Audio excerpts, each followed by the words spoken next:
we do have crime led by larcenies. Behind me are members of the East Hartford Police Department. These are brave men and women who tirelessly come to work every day, put it all on the line, and keep us safe. They have our deepest gratitude, but we need more. So I welcome Governor Lamont to talk through his approach to interventions, supporting our officers, shoring up the criminal justice system, and slowing the proliferation of illegal firearms. First, I will turn it over to Chief Scott Sansom, East Hartford's police chief, and then eventually to the governor. Thank you. Okay, bear with me. I'll try to keep it short, as some of you know from the media and the years of experience. So first, I'd like to thank the governor for support of this legislation. I'd also like to thank the legislators who worked hard on this bill. The legislation both funds initiatives to address the causes of juvenile crime and strengthens laws to deal with repeat juvenile offenders. This legislation will help protect juvenile offenders for continually making bad choices and repeating criminal behaviors. This bill balances public safety within the community while ensuring our youth are not harmed by an over-aggressive juvenile system or a law enforcement entity. We in law enforcement have learned long ago that arrest is not always the answer. In East Hartford, the majority of our juvenile delinquency is handled by our Juvenile Review Board and other alternative diversionary systems. We also have strong relationships with our schools. However, for the sake of public safety, a small percentage of delinquent juveniles that escalate repeat offenses need to be dealt with. This legislation gives us, those in law enforcement, short-term tools to deal with this. The purpose of this legislation is to ensure our youth do not reoffend. This reduces the footprint of negative police interaction with our youth and gives the judicial system tools to help control recidivism. We should not be funding or increasing the footprint or the power of police to correct juvenile behavior. That has to be the utmost important when dealing with juvenile behavior. This needs to take place at home through social services and the school system, the combination of three. Police should be used as a last-ditch effort to control juvenile delinquency. The police should be the last line of defense, but we also have to protect the community.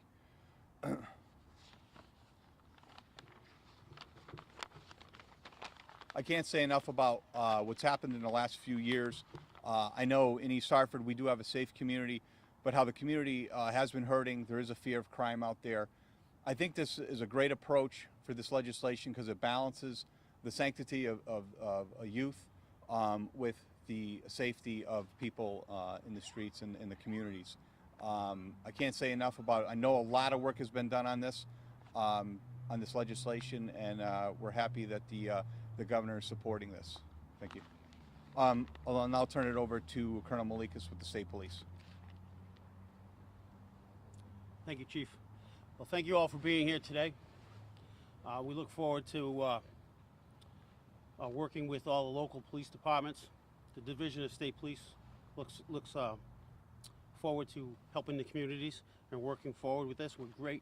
We're very happy that there was a compromise, that they're addressing the situation with the juveniles. This is safer for the juveniles and safer for the public and making Connecticut a safer place. I echo everything that Chief Sampson has to say. I didn't want to be pretty brief here today and just let you know that the Division of State Police will be working closely with other agencies with this legislation. I'll turn it over to the Governor of the State of Connecticut, Governor Ned Lamont. Thank you, Stavros and Mike and Chief. This is called the Crime Bill, and it was passed at a committee on a very bipartisan basis, for which I'm very appreciative. I'm a strong supporter, looking forward to signing it, hoping the legislature gets to vote on this within the next week or so. It is part of a larger strategy, as the chief implied. Number one, our continued push to get more police on the street, on the beat, folks who representative of their communities, look like their community. 500 more police by the end of this year is what my goal is. This bill goes further than that. The chief mentioned more information for our judges so that we know who is a first-time offender who did something really stupid and who is a chronic repeat offender. And for those repeat offenders, for their own safety and the safety of the community, make sure they get arraigned, and if detention is appropriate, something appropriate along those lines. But a crime bill is more than about just law enforcement. And this last 2 years of COVID hell has been really tough, especially on our young people. I think each and every one of you know that. And we're doing everything we can to, as the chief said, the police are the last line of defense, the last resort. What are the first resorts? You know, you mentioned the schools, and more social workers, and more coaches, and more mentors, and more after-school programs, and giving people, young people in particular, a better alternative, something to live for, something to believe in, something that gets them going every day. That's what our priority is. I'm really pleased the legislature is getting very close to a mental health bill that deals with the effects of long COVID, which are not just respiratory, but a lot of real distress that we've seen out there, in particular when it comes to our young people. What we're doing in terms of making sure that we have all the resources we need, those young people flooding into our emergency rooms looking for sometimes just a shoulder to lean on, doing what we can to take care of that as well. You know, crime is just a symptom of a lot of other things going on after years, 2 years plus of COVID. I think you're going to see that we have a strong law enforcement response to what we got to do. We also have a holistic response for the other 95% of those kids you want to get them back on the straight and true, get them back thinking about the future, get them back thinking about a job and a family and the hope and opportunity that is Connecticut. That's why we're here today. Thank you.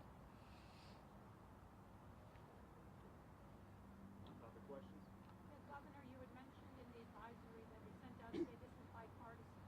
Can you tell me what both sides came together and agreed on that was important, and maybe things that still need work? Yeah, I think when it came to speeding up the arraignments, giving the judges all the information they need, possibility of GPS monitoring for repeat offenders, looking in the alternatives to detention and group homes and other things that would get these kids going. I think that was on a very bipartisan basis, for which I'm really appreciative and most in need.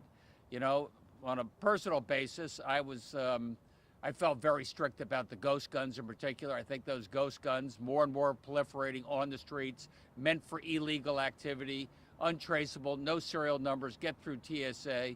I wish we were a little stronger on that, but I'm really pleased with the bipartisan bill we got. What do you think is in this legislation that will reduce repeat offenders? I'd say a couple things. Number one, the judges have the information they need. You know, for a while there, they did not have the information, didn't know if it was a first-time offender or a repeat offender. Two, that means we have the tools to make sure that we know where the arraignment should be, whether they can be at home under safe, whether they should be in some sort of a special program, whether it's a job, what are the best alternatives for that person, be it the first offense or the third offense. We're going to be strict. We want to keep them safe. We want to keep the community safe.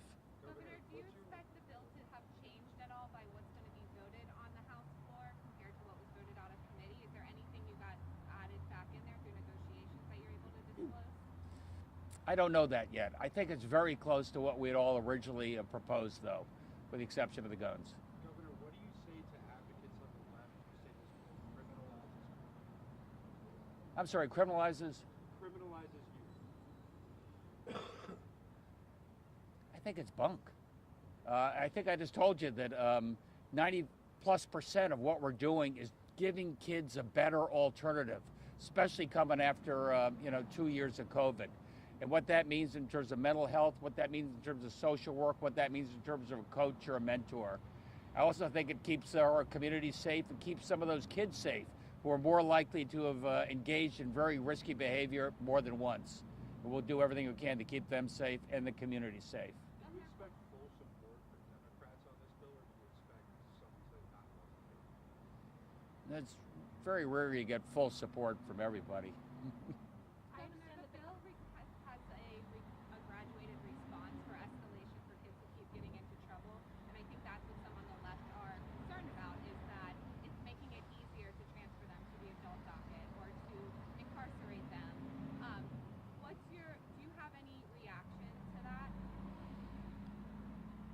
Yeah, I think we have smart, thoughtful judges. I've had a chance to interview an awful lot of them.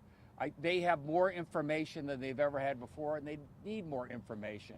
And then working with the mental health professionals, we can find the right response for each and every one of those kids. I'm not looking to put kids in adult prison. Governor, are you concerned that this might not get a full vote and it might just die on the calendar?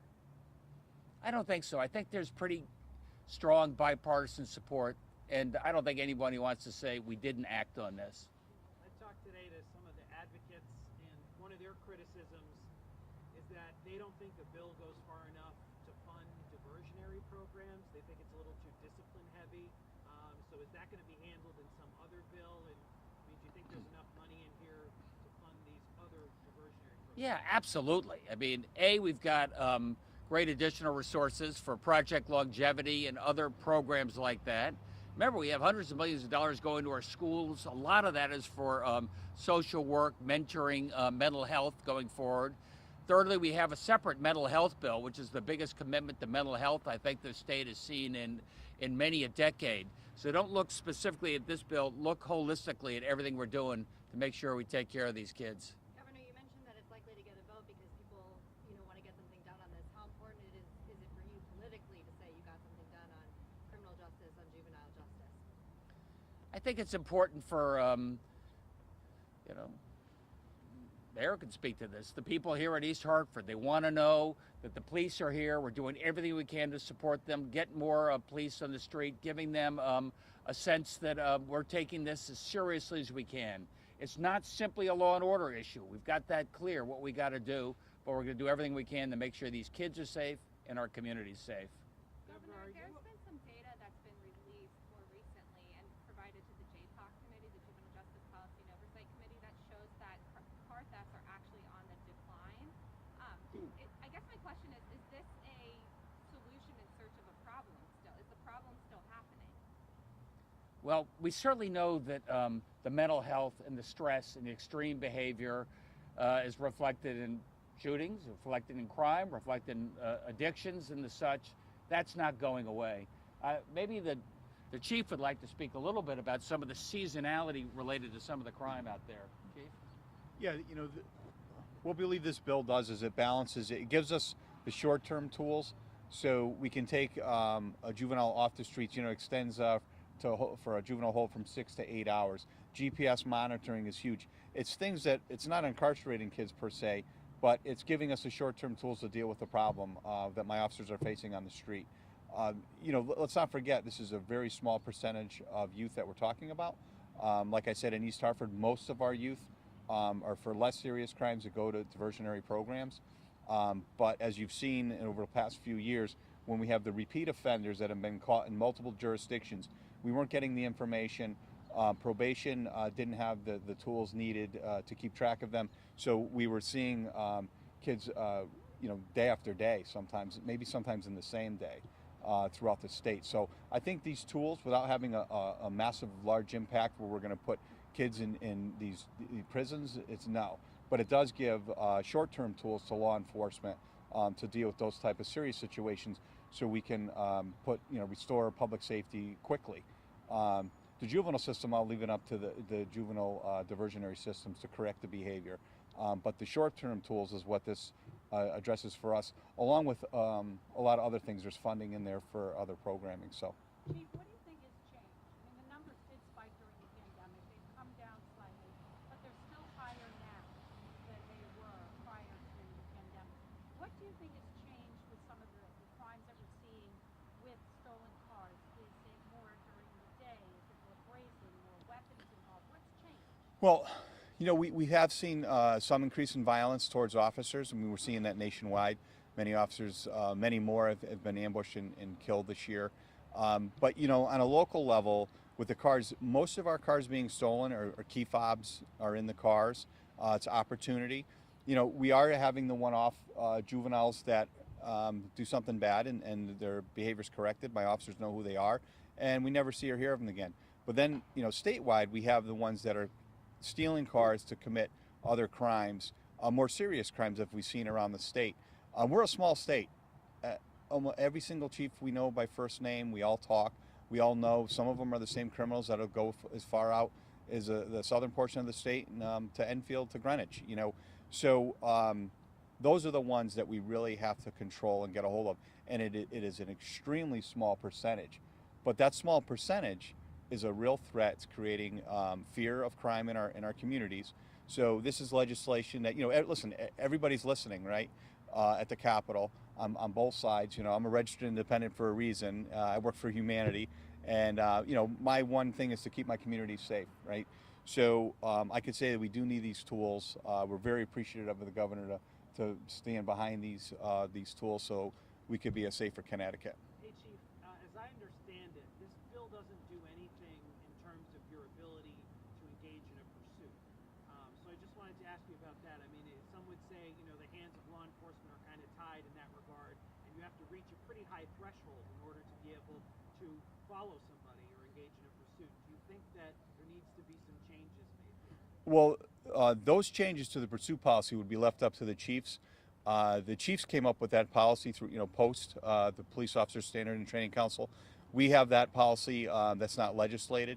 So, I usually end that conversation with, would you want your family killed, which we've seen around the state, from law enforcement chasing a 14-year-old that stole a car for just that? It ends the conversation like, no. I don't think anyone does. So we try to balance that. Does it hurt in some situations where, that we have to let someone go for a larceny? Yeah. But we're developing, as you've seen, my officers in East Hartford are really good. Intelligence-led policing. We're doing warrants. We have the task force, the Hartford Regional Task Force, where all the towns around the Cap region have come together. And they're catching adults and juveniles stealing cars, and with reducing their risk. Does it hurt the officers sometimes? Yeah, especially the older ones that are used to doing that. Yeah, but when you look at it as a public safety, there's always been a balance with chasing cars. But most people think that was legislated. No, that was put back in our hands by the legislature at the time. Was actually part of that process, and we came up with a commonsensical approach to chasing cars, and we thought for larceny, the risk to the community outweighed. Thank you. Thanks, everybody.